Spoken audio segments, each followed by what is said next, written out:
Welcome back to Forbidden Knowledge News. I'm your host, Chris Matthew. Tonight I want to welcome back to the show, Brad Olsen. Brad is an award-winning author of 9 books, including 2 in his Esoteric series, Modern Esoteric and Future Esoteric. He is a book publisher and an event producer. He has been a keynote presenter at Contact in the Desert, Awareness Life Expo, the 5D events, and has appeared on dozens of radio and television shows, including Ancient Aliens, America Unearthed, Beyond Belief, and Mysteries of the Outdoors. He is also a founder and co-producer of the How Weird Street Fair in the Soma neighborhood of his home base, San Francisco. Brad, welcome back. How are you doing tonight? Hey, Chris. Nice to be back. Thanks for having me on. Yeah, thanks again for taking the time to do this. Tonight, I'd like to discuss our hidden esoteric history from as far back as your research can take us. You know, I've always had a sense that the system we're part of is a slave system, and that there could be so much more to our lives if we were free from this prison matrix. And our hidden world is stranger than fiction. Our entire history is completely different than what we've been told. First, what opened your eyes to the world we live in? Yeah, you're absolutely right. There is so much that has been withheld from humanity. And that's really what opened my mind to it, is just to study and learn and write about, speak about all the things that have been hidden from humanity. And yeah, it does go way back. In my first book in the Esoteric series, in Modern Esoteric, it starts with antediluvian civilizations on this earth, history of the world that we never got in our history classes in school or academics even speak of. Yet there is so much ample evidence that there were high technology civilizations on this planet many thousands of years ago, way before Mesopotamia or Egypt were said to be the original foundations of Western culture. Well, there are other civilizations, such as the one on Atlantis and Lemuria. And according to Madame Blavatsky, the 5 root races go back to even millions of years, and other high-tech civilizations that were here when humans had really amazing abilities, too, that would seem like magic to us. But to Tibetans, who still practice much of this from a very old tradition, there are a lot of abilities that humans have latently. So that's kind of the esoteric narrative that I followed, like the good subjects that can help humanity, and revisionist history that can help us understand who we are, where we've come from, and even where we're going. So what was it that kind of first opened your eyes to that things weren't as we're told?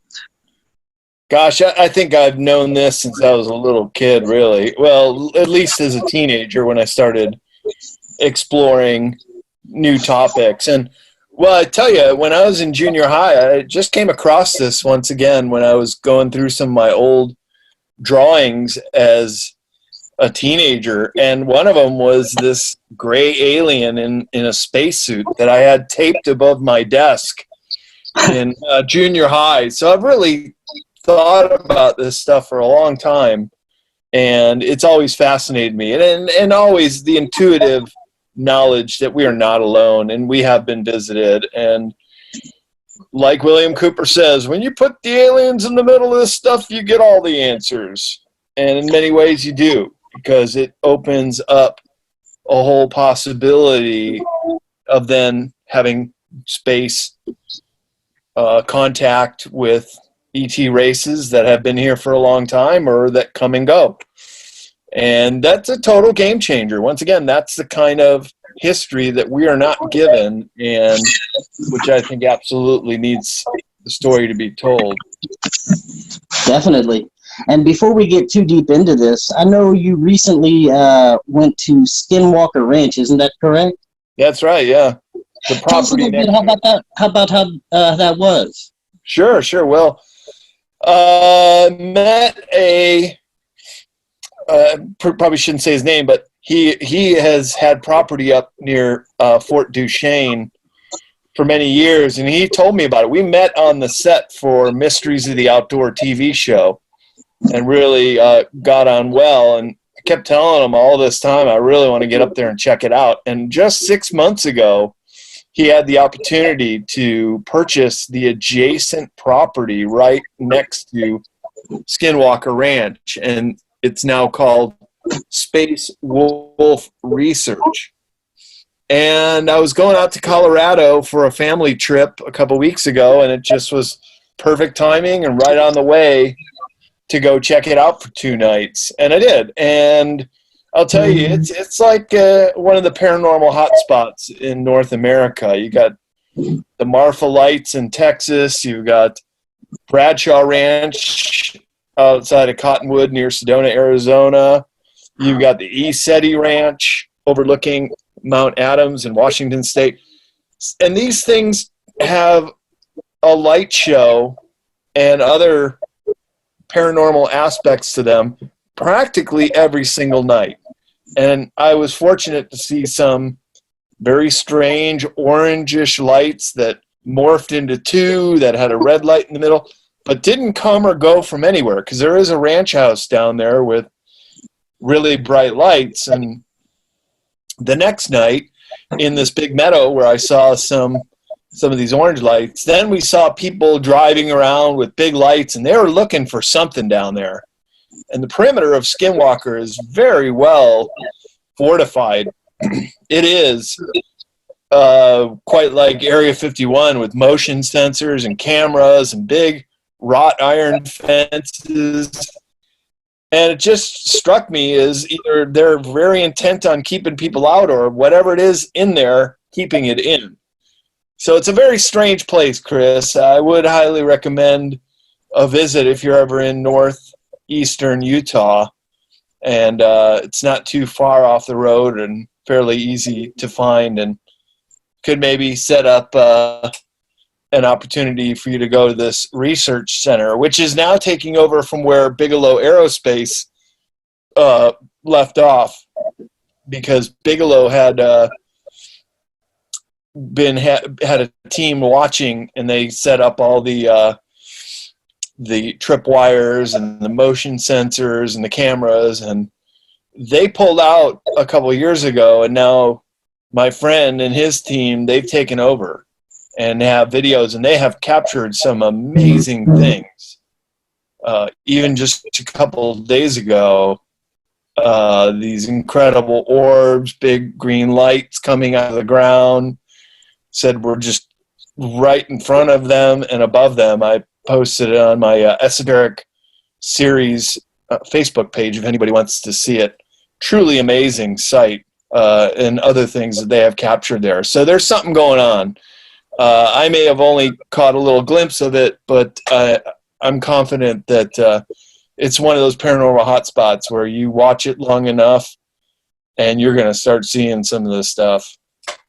Yeah, definitely. I mean, that is definitely one of my number one destinations that I would like to eventually go to. It sounds amazing. Now, let's get to a little bit of our ancient history. First of all, do you think that the human race has always been just a slave race?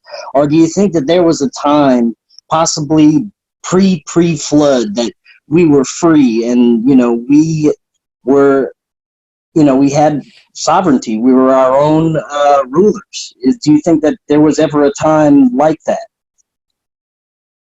Well, yes, I do, but it wasn't quite the human race that we see today. That the Atlanteans had a high technology. Before them, the Lemurian civilization also was very advanced, but they were more advanced in body and mind.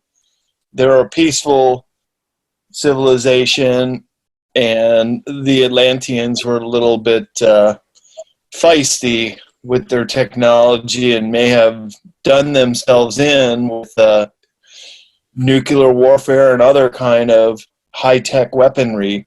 In fact, there are these vitrified sandblast sites in the Middle East and in North Africa that the sand is literally melted.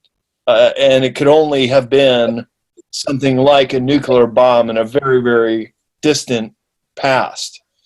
So there was a sovereignty, yes, but they were more like ET colony race many generations later that imported their knowledge and technology, where we have kind of come up from the dark ages and had to figure stuff out on our own. But of course, right now we're accelerating so fast because of technology that we have developed and backward engineered. And so we're kind of where Atlantis was right before they started fighting amongst themselves. So I hope history does not repeat. So after Atlantis, what do you think happened? How did we become this slave race that we are? Was it like the Sumerian mythos of the Anunnaki, where we were just genetically engineered at some point just to be slaves? What are your thoughts on that? Well, that's what the Sumerian cuneiform text that Zecharia Sitchin was working on his whole life, and his interpretation and others have seen it as being a template history lesson about what really happened and how humans came to be, that we were created with perhaps some of the remaining Atlantean DNA, which, by the way, they were, according to Edgar Cayce in his readings, 12-strand DNA, and that's what the Pleiadians and other very advanced ET races have, 12 strands of DNA, whereas we just have 2. So one of the things that was described was that our DNA was altered and tampered down, plus we were mixed genetically with some of the proto-humans that did evolve on this planet, such as Homo erectus, or we know that there is even some Neanderthal DNA in the human race. So the proto-humans mixed with the very advanced Atlanteans, survivors, would have led to the creation of the human race, who was smart enough to dig gold in the mines down in South Africa, some of the oldest mines in the world down there, but dumb enough not to question authority and just kind of go along with it. And there is where I think you have all the legends of gods in our myths and the Nephilim in the Bible and stories of giant and other creatures that could have been our genetic engineer masters a long time ago. I think there is credibility to that. In fact, the one of the discoverers of DNA, Francis Crick, he was fond of saying that even though we've cracked DNA and we can look at it now, there's no way that humans could have evolved as quickly as they did in the short time. So even the founder of DNA questioned whether or not Darwinian evolution as it pertains to the human race is exactly how it was, that he believed in panspermia of artifacts coming on meteorites or seeding the planet a long time ago, but also that there was some DNA tinkering too. I think he was alluding to that without actually saying it, because he was a Nobel Prize laureate and bucking up against the system. And that's where a lot of this new revisionist history ends, because there is that brick wall between academia and the rest of us as far as trying to really understand our true background and origins. Well, there is some highly suppressed evidence of everything you said, with these elongated skulls that have been found, bones of what appear to be giant beings. The evidence is there. It's been highly suppressed or destroyed at some point, but you know, it's always hidden, and anytime anyone in academia would bring up something like this, they would either be shunned or it would be explained away in, in some fashion. Is that something that you found in your research?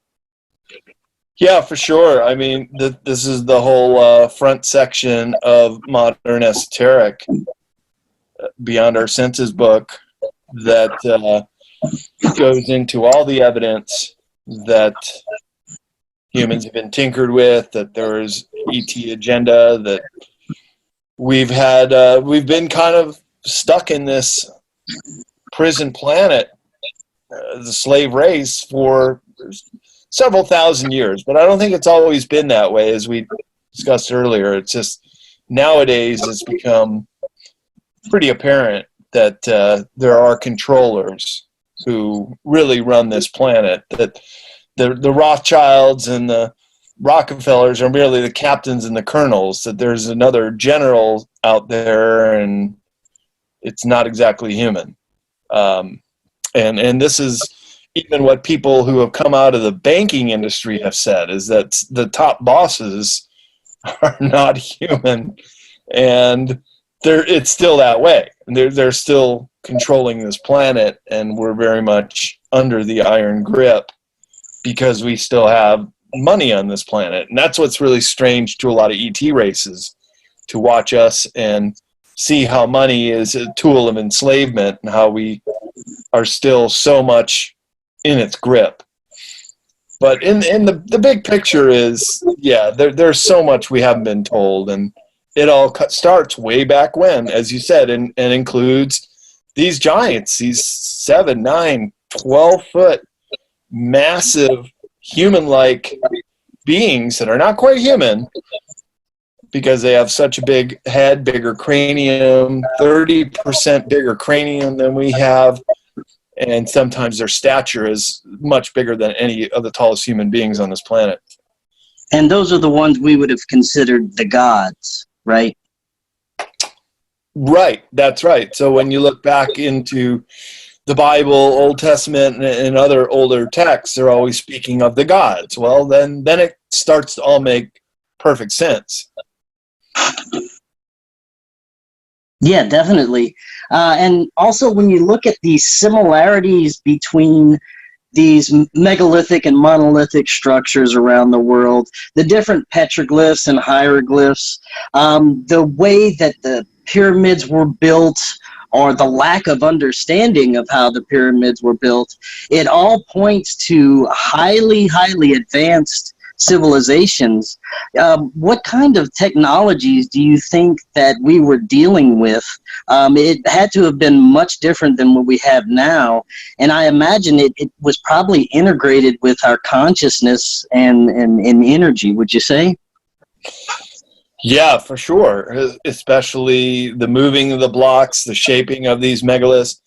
This is one of my talks. I've got 2 conferences coming up, one at the end of this month up in Mount Shasta, last weekend of September, called The Avatars of Earth, and I'll be giving my Mysteries of South America talk, and speaking of the auditive levitation and this cold plasma technique of shaping the stones that Nassim Harriman and Brian Forrester were speaking of during my trip to South America late last year.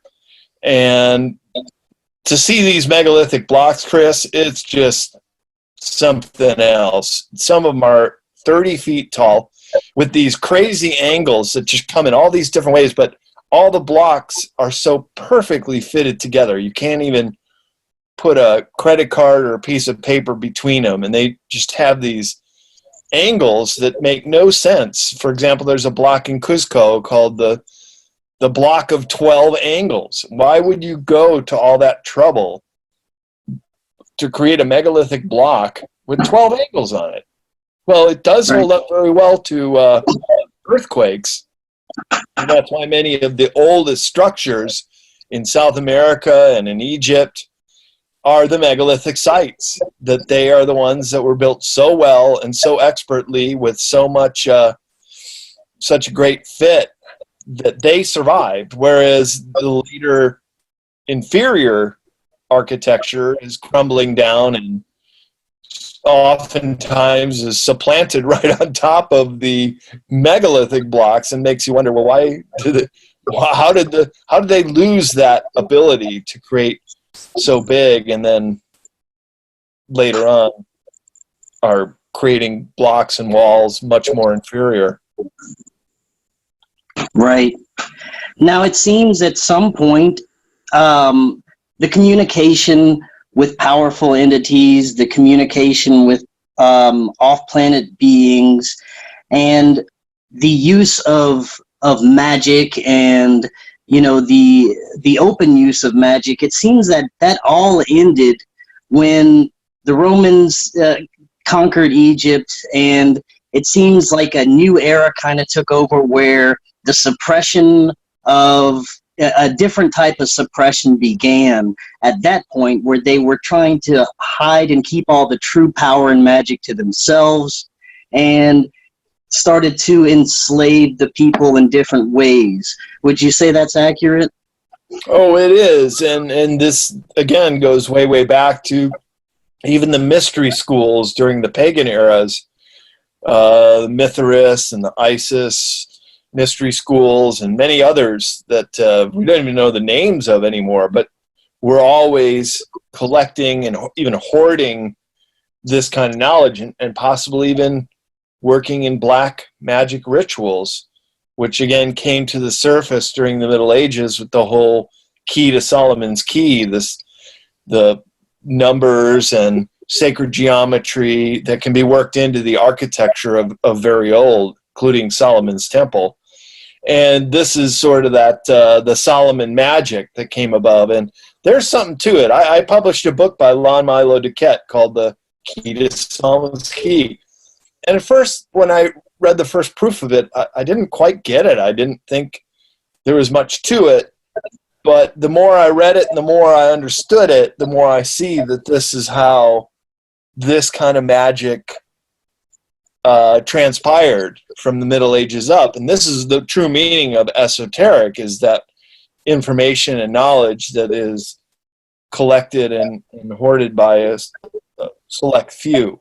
When the rest of the world finds out about it and knows about it, then the word changes to exoteric. So it's interesting how things evolve and change over time, and certainly the farther back you go, if you can understand this stuff into, say, the mystery schools, the more you see that they had knowledge of the human body, of Kundalini, harnessing energy, mental powers, much as we would just dream of, being fully telepathic and being able to levitate, or telekinesis, bending spoons, things like that. And that's what I think at the very top of some of these secret societies nowadays, or the Tibetans still practice it. Unfortunately, they've been taken over by China, so that culture is getting watered down, but they had some preserved knowledge. So the vestiges of it are out there if we're willing to look for it. That brings me perfectly to what I wanted to talk to next, is the secret societies. Basically from that point we were just talking about, the secret societies and the ruling bloodlines basically took over, kept all the ancient knowledge to themselves. And that's where we start, to get into more modern times, and they remain the ruling class. And then, fast forward a little bit to, say, World War II. This is when we can start getting into some of the more modern things that were big turning points when it comes to the control aspect and these secret societies and the cabal. Wouldn't you say? Yeah, it's however you want to put it. In the 60s, they called it the establishment. Now we're calling them the cabal. 200 years ago was the Illuminati. It's the bloodline families. It's the control grid. Yeah, and they've had quite a grip on especially the money creation, Federal Reserve, and control mechanisms to keep the human race very much in a slave state, wage slaves that have to pay taxes and can never quite get ahead. And,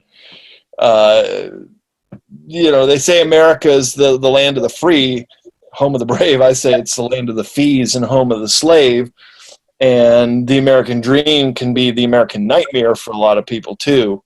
Think that coming here you have this great chance to make money, and you do, but it's only a small percentage who ever really get rich. It's pretty much an old boys network, and they got the control network is under lock and key. And if you do want to succeed in this world, good place to start might be the Freemasons, and they work together and support each other. And many people in top corporate and government positions are Freemasons themselves, and that by definition is a secret society. Right. Definitely. And when we go back to the events surrounding World War II and before, that is a very fascinating time when you look behind what the modern history books actually tell you what happened. It's everything from channeling aliens to reverse engineering craft, Antarctica, and then it goes to Project Paperclip. What are your some of the best highlights from that era that you think happened? Yeah, I think a book on the history of 1947 would be a really fascinating account of all the things that happened. You have the creation of the CIA, from paperclip Nazis coming over here, like General Reinhard Gehlen, who should have been on the Nuremberg trial, but came here and he had the whole apparatus set up for spying on the Soviets, so we wanted him over here. And you got the MK Ultra mind control scientists, if you want to call them that. They were coming over here. They continued those projects, propaganda, psyops, and so forth on the American unsuspecting public. And then, of course, you had the rocket scientists that came over here and started NASA in 1947. You also have Admiral Byrd making a hasty retreat from Antarctica from some crafts, he said, could fly pole to pole at incredible speeds, confronting a new enemy with technology that we still don't have today that could fly pole to pole at incredible speeds. And then, of course, in 1947, you also have the Roswell crash, which was actually two crafts that came down in New Mexico, and good chance they collided, but we're getting, it was in a thunderstorm with lightning, and then they were also being harassed with our new radar technology, which was messing with their guidance systems. So you had the crash in Roswell, and then basically the whole secret state surrounding UFOs and alien visitations. That was also the year that clammed up, and the creation of MJ-12, the committee that was appointed by Truman, and he came to regret that decision later, that would study everything to do with extraterrestrials, at the same time keeping it very private instead of going public, which they should have done in 1947. And in fact, in the headline of the Roswell newspaper that day and other headlines that went out on the wire was a disc-shaped craft was recovered near Roswell. Now, can you imagine how history would be changed if we were allowed to put this information out in a factual historical basis and then openly discuss backward engineering? But you can see quite logically, Chris, that there would be a huge incentive by the military-industrial complex to keep this all under top secret status, even higher than top secret. Cosmic top secret is one of the highest levels of secrecy in the world. And this also goes with NATO and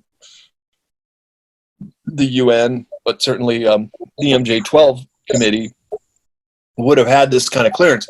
It even goes above the president. So this is when it all started to unravel. The CIA started getting more and more powerful, was clearly involved with the assassination of JFK. And you can make the argument that we have been living under an illegitimate government since the coup d'etat that took out Kennedy in 1963. So for 55 going on 56 years, we have lived under an illegitimate U.S. government, because by the textbook definition of a coup d'etat, that whatever government takes over is illegitimate. And that's exactly what happened. So that's when things really started spiraling out of control in 1947, and we can see the mess we're in now, and a lot of those balls got rolling in that year. Do you think that Eisenhower really made a deal with the extraterrestrials for technology in exchange for human abductions? Yeah, I do. It's called the Greada Treaty, and it's illegitimate. It was not known or accepted by the people of the world, which this kind of treaty would have to be. But since it was all going top secret, they needed to feel that they had to backward engineer technology to get a handle on this technology. And I discuss all this in my book, Future Esoteric, the second in the series. Starts out with the secret state and then goes into cosmos and all the chapters in that section pertaining to all these black projects that also started coming out from this time. And so much technology that's in our world today, the computers that we're using right now to have this conversation, is some backward engineered technology in the computer chip and some of the other componentry. So many things in our world today have this, and a lot of people have no idea where it came from and how we moved up so fast. And you mentioned the MK Ultra programs, and not only that, but a major control mechanism that they have, and it's their go-to right now, is the control of the media and Hollywood, which came about around that same time too. Oh, you bet. Oh, they have this down to a science. I did my college thesis paper. I was a marketing major at Illinois State University, and I did my paper on subliminal advertising, largely based on a book that was popular in the 70s called Subliminal Seduction, and going into how people are very suggestible sometimes. There were studies that were done in a movie theater where just one frame out of 30 would show popcorn. And there was a measurable response. People would get up and go buy popcorn, or a soda was another one. But if you're not really a popcorn eater, it doesn't work on you that way. Well, this is what they were doing in the 1950s. Can you imagine what they're doing today with television and even the internet being able to affect us with frequencies and other ways? And it all goes back to the CIA and this MK Ultra mind control stuff that's been going on for quite a long time. Now, moving a little bit further ahead to today's time, you can see some of the end effects of what this whole program has done to people. You can see the zombification of people nowadays, how there's so many people who just aren't aware of what's going on, and they don't care to know. Even if you told them, they wouldn't believe it, or they would, if they did, they would be like, meh, whatever. Do you find that's the case as well? Yeah, it's hard to engage the mass amount of people into this stuff, but the mind control on a mass level has has really become a science. Marketing is a science. Getting into people's heads and making them remember your brand is a science. Well, that's just on the commercial side of things. On the political or geopolitical front, you have these social scientists that are still controlling us. And of course, Hollywood plays a role, television plays a role, the media, mainstream media, we call fake media, they're playing a role. Chris, it all comes down to the narrative, controlling the narrative, controlling what the mass amount of people know. And this is what I'm exploring in my third and final book in the Esoteric series that'll come out next year, called Beyond Esoteric, is all of these programs, including a chapter on MK Ultra, how these mass PSYOP programs are able to germinate and get into people's minds. And look, when a story breaks, say for example 9/11, they have all the channels that are on lockdown. They're all bought and owned by the same cabal that are the bankers and have controlling interests in the largest corporations. They're all on message. There's a reason for that, because if you flip the channels and all 5 or 6 news stations, including PBS or NPR, are on message saying the same things, well, you tend to believe it. Okay, well, Fox says it, NBC says it, NPR says it. But with the internet, now we have this alternative narrative that is propagating. And this is what is the biggest threat to the ruling elite. This is why we see so much censorship right now, and why they don't like people like you with your radio show, or people like me with my books. And I have been messed with a lot too, and I know you have.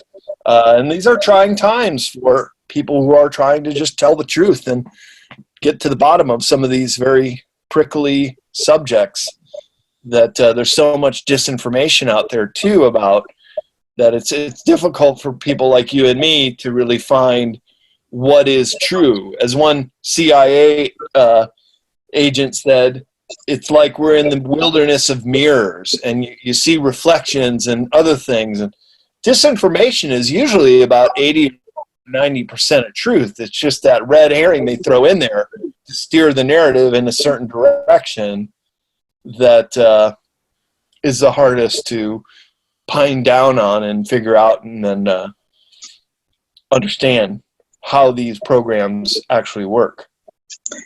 And another part of these programs is doing anything possible to keep us from finding these things out, reaching our human potential by poisoning us from every angle, from the food, water, and air. They don't want us realizing that we are much more than, just the meat sacks that we are, that we have much more potential with our consciousness, much more things that we can do with our energy. But they want to keep us suppressed and poisoned. Chemtrails, GMOs, all that stuff. Oh yeah, you got that right. And I cover all this in Modern Esoteric, because you can argue that our air is poisoned from the chemtrails, water from fluoride, food from GMOs, aluminum now being found on the top of Mount Shasta and some of the tallest mountains in the world, particulate matter of aluminum, that has to be coming out of the plains. Aluminum is never found in particulate matter anywhere in the world. Aluminum comes from big mines where there are veins of it, not in particular matter scattered everywhere. So we're definitely being sprayed. And now you got the 5G rollout, and that looks like that could have something very detrimental to our health. And they're just coming at us from every side, Chris. And that's why it's very important for people to understand what's going on and to protect themselves. And do what you need to do to be healthy in this world where we're being poisoned, and this slow kill or soft kill agenda keeps coming at us with new things, new diseases that pop up, and ways to try to depopulate the world. And they're intentions are clearly stated on the Georgia Guidestones, which I'm sure you know, to keep the world population at 500 million people. Well, we're now over 7 billion, so what happens to the other 90%?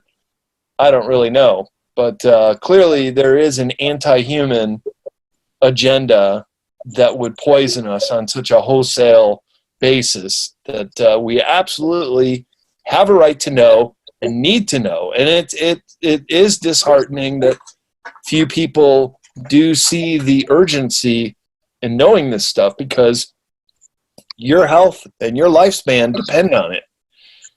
Plus, it's good to know. It's good information to really be able to digest and know and do what's necessary to protect yourself. Now, when it comes to I guess you would say the power pyramid of who's in charge in this whole system, politicians and presidents are pretty low on the totem pole.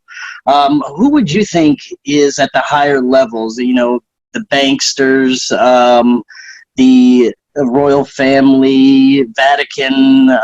What are your thoughts? You named some of the big heavy hitters. If we're talking about individuals, then yeah, it would be those that own the central banks around the world. Other people who, as you mentioned, Vatican or the Jesuit, the Black Pope, they are big players. They have an agenda. They all believe in this new world order, a one world currency.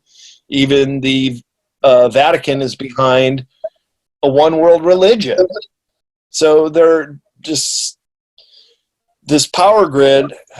If you control the money, as one of the Rothschild said, he doesn't care who makes the laws. Just let me control the money and I'll control the nation. And that's what it comes down to. That's who our biggest danger in all of this is. But of course they own the media, so they're never going to tell on themselves. They're never going to tell us the way it really is. We just need to be vigilant and do our own research and follow these rabbit holes and follow the money in the case of who really owns and controls this planet. Now, do you think there is still a level of, I guess you could say, off-planet control, or have we just completely taken over as humans, and at the top of the pyramid they're just so psychotic and greedy that they just keep things going? What are your thoughts? Yeah, it's not about amassing billions or even trillions. They've got that already. No, it's about control. It's about the power of being able to even affect the markets, to affect the opinion or the narrative of people through mind control techniques with the media. They kind of get a kick out of it. Plus, it's where they're from. But I would even go so far to say is they might not even be entirely human themselves.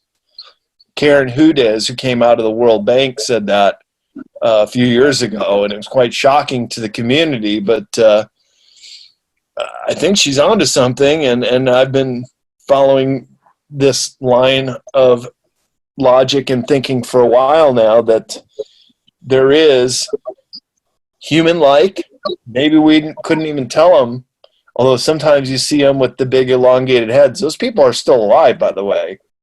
Right. And many of them even work in banking. So they're human-like, but they're not quite human. So they think there's just way too many of us that we can't make decisions on a global basis for ourselves. And it's like the kings of old, the divine right to rule. They just feel that they have a right to make these decisions for us. And it's not the way we're going to get out of this is by following their narrative. We need an alternative narrative to understand and circumvent their power base.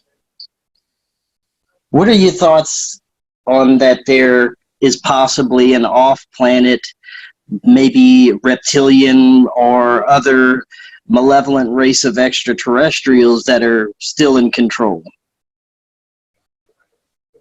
Well, they very much are. this is what I've been saying tonight, is that there's quite a bit of evidence that there's not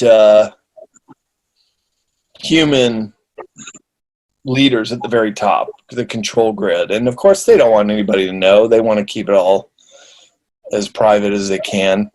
But yeah, there's definitely something to that. Do you think that it's possibly some sort of spiritual aspect to this, like a archonic or demonic control level, even at a higher level? Well, yes, there is, and this is what goes back to the Solomon magic. That there were ways to summon these spirits in this demonic world. It's been going on for thousands of years, and the humans that have sought this out, well, it's like the old parable of selling your soul to the devil. If you do it, you're kind of screwing yourself in the end, and you're selling out the human race as well, to enrich yourself, to live all your dreams, but in the end, you sell yourself out. But this black magic ritual stuff, and then when it ties into human trafficking and pedophilia, I mean, it's really dark and disturbing sometimes. An author that I published, Leo Lanzagami, he goes into a lot of this in his Confessions of an Illuminati series and The Last Pope and The Invisible Master. So he covers these dark subjects. Yeah, I've had Leo on a couple times. Yeah. And we can't shy away from it. But it is a very dark agenda, and it's a control agenda. That's really what they're most interested in doing, is controlling us, the narrative, and our thoughts. Now, one of the recurring themes that I come across when I talk to abductees, when I talk to researchers that are researching the abduction phenomenon, is that there is a hybridization program going on, that some researchers even believe we're slowly being replaced. It's been going on for years, maybe hundreds of years. They don't know how long. What are your thoughts on that there's a possible hybridization program that's been going on? Oh, yeah, there has been.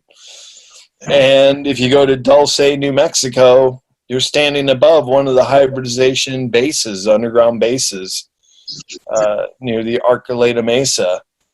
Yeah, we can clone ourselves already. Remember Dolly the sheep 20, 30 years ago? Well, humans are being cloned now, spliced with other animals. So this shouldn't come as a surprise to your listeners, because humans are doing it ourselves already. But to the question of hybrids, yeah, and maybe they are the ones who are meant to be taking over this world when there's only 500 million of us left.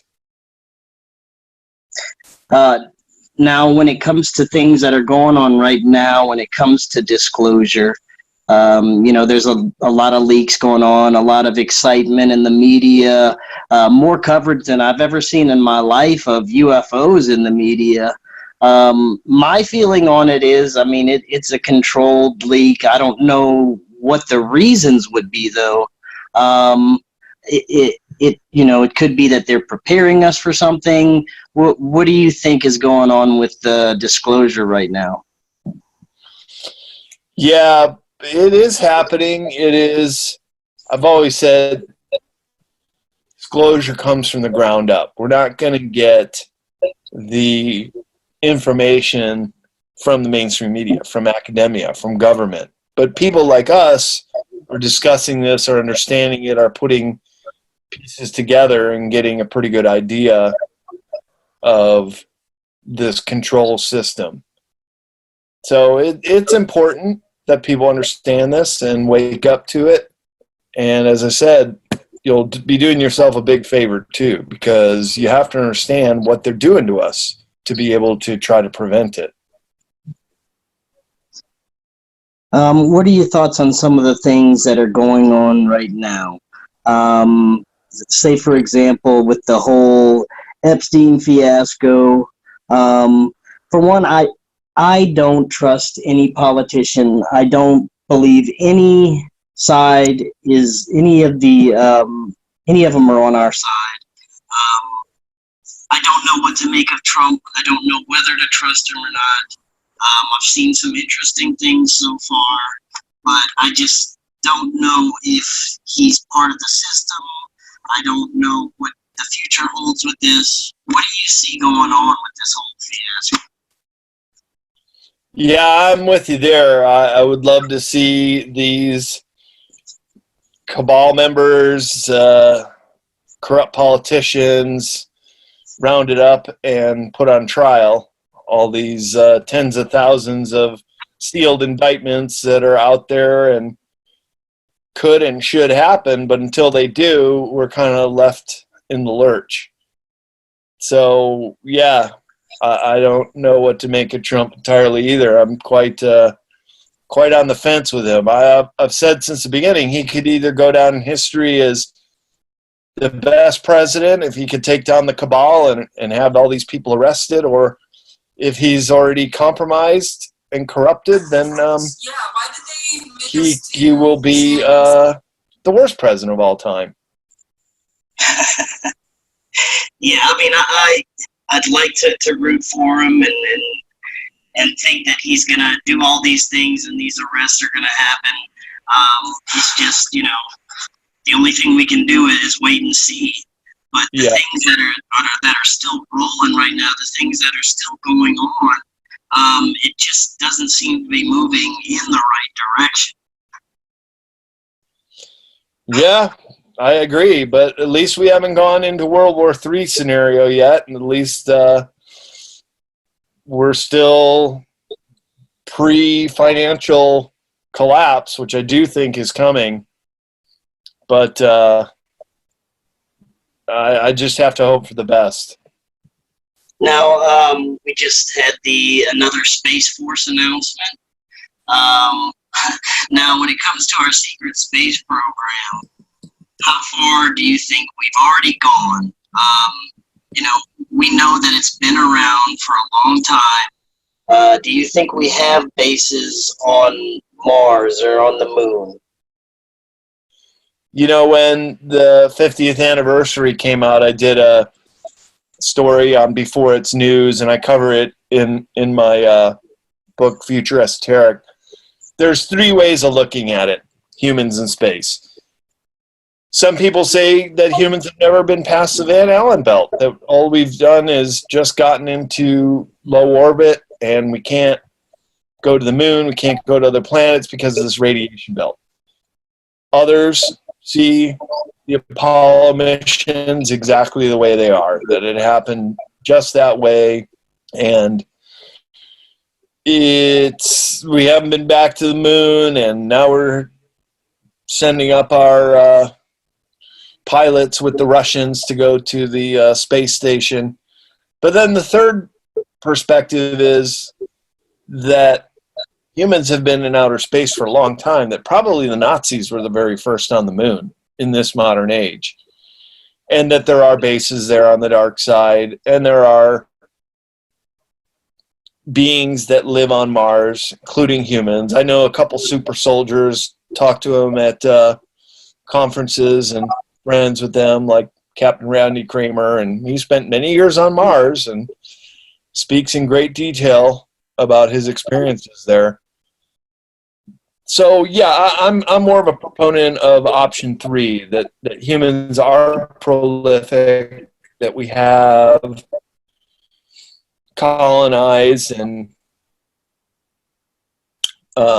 moved around at least our solar system, maybe even gone beyond. I would say that the secret space program is hundreds of years in advance of what we have now, technologically speaking, and that there is a breakaway civilization out there, that humans have expanded outside this planet.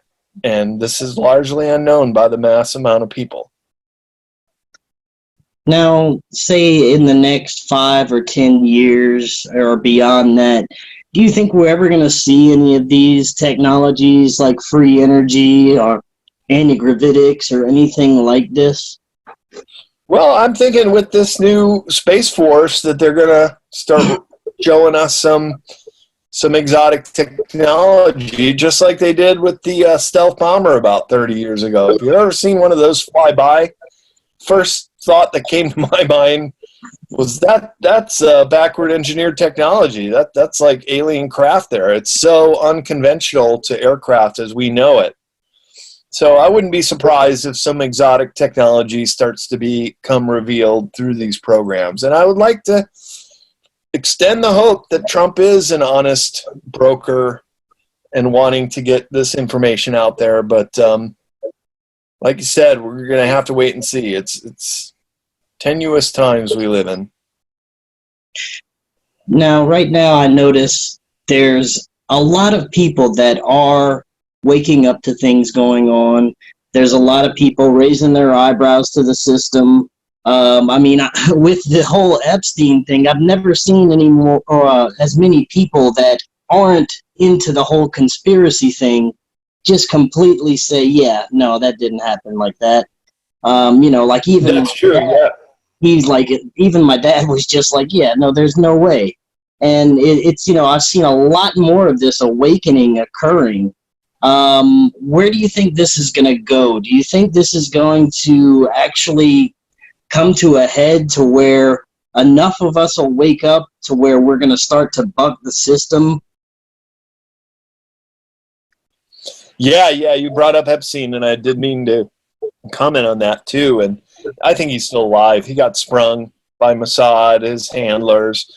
The whole Epstein Island was a honeypot to get the dirt and blackmail politicians and get them to vote or to blackmail rich people. The names that might be coming out there could be pretty extraordinary.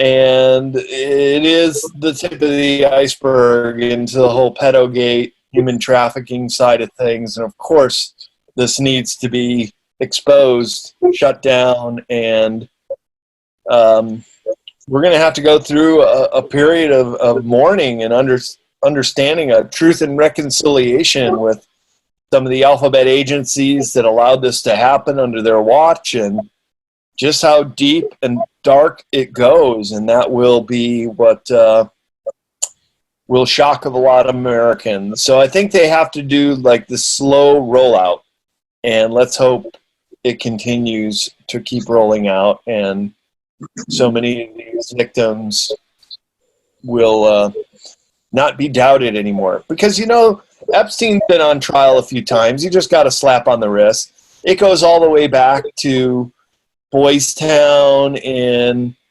Nebraska, where they're pulling out boys to become sex slaves. This is in the 1980s, and everybody said, oh, they're just making it up. Well, when it all pieces together, not everybody is making all this up, that there is some truth to all this, and truth hurts sometimes, and this is the world we live in.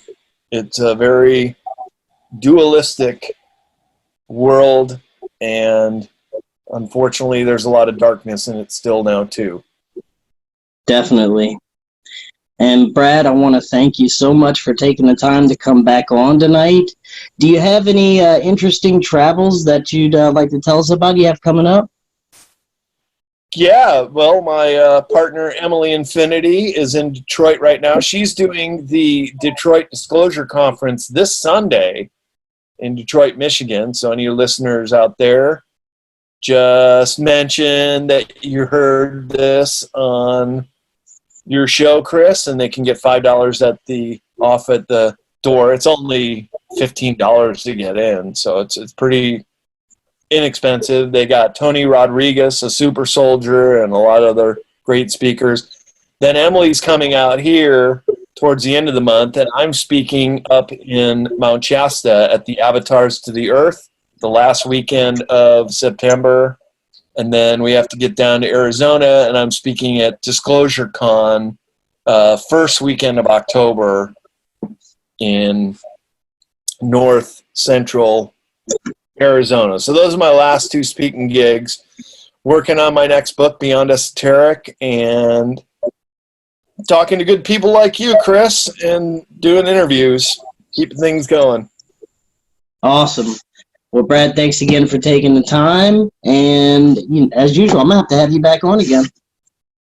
Oh, for sure. It's always a pleasure talking to you. And yeah, especially after I come back from another trip and have some cool stories to tell, like Skinwalker Ranch. And if people want to go to my YouTube channel, it's called Esoteric Series or CCC Publishing. And I did a Skinwalker Ranch investigation video, which we talked about at the beginning of the show. Very good. That would be awesome. And thanks again, and you have an excellent night. Well, you too, Chris. Nice talking to you.